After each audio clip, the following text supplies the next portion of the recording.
Genghis Khan, যিনি একাই কাঁপিয়ে দিয়েছিলেন পৃথিবীর অর্ধেক, যার নাম শুনে রাজারা রাতের ঘুম হারাতো, সেই চেঙ্গিস খান।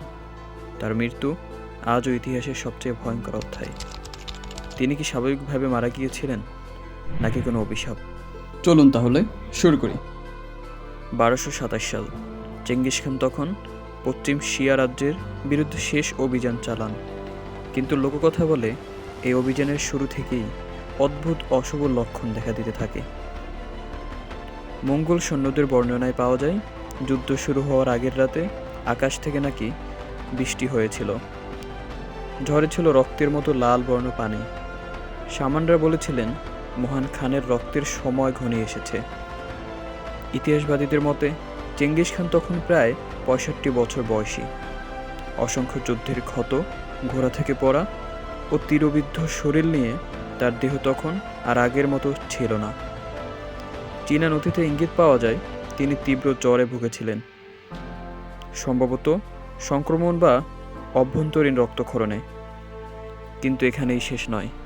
আরেকটি শক্তিশালী তত্ত্ব বলে চেঙ্গিস খান যুদ্ধক্ষেত্রে ঘোড়া থেকে পড়ে গুরুতর আহত হয়েছিলেন। লোককথা অনুযায়ী তার সেনাপতিরা ইচ্ছাকৃতভাবে এই তত্ত্ব গোপন করেছিলেন, কারণ যদি শত্রুরা জানতে পারে যে মহান নেতা আহত হয়েছেন, তাহলে সাম্রাজ্য ভেঙে যেতে পারত। তিনি নাকি কয়েকদিন যন্ত্রণায় কাতরও ছিলেন, কিন্তু কাউকে তা প্রকাশ করতে দেওয়া হয়নি। সবচেয়ে ভয়ঙ্কর লোককাহিনীটি শুরু হয় এখান থেকেই। একটি প্রচলিত কাহিনী অনুযায়ী পশ্চিম শিয়া রাজ্যের এক রাজকন্যাকে চেঙ্গিস খান তুলে এনেছিলেন। লোককথা বলে সে রাজকন্যা নাকি গোপনে একটি ধারালো অস্ত্র লুকিয়ে রেখেছিল এবং এক রাতে চেঙ্গিস খানকে মারাত্মকভাবে আহত করে।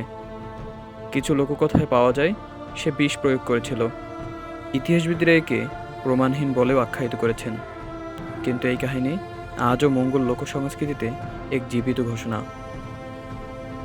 মঙ্গোল শামানরা বিশ্বাস করত চেঙ্গিস খান ছিলেন আকাশদেব ত্রেনগির সন্তান। কথিত আছে শেষ অভিযানের আগে চেঙ্গিস খান একটি পবিত্র পাহাড় অপবিত্র করেছিলেন।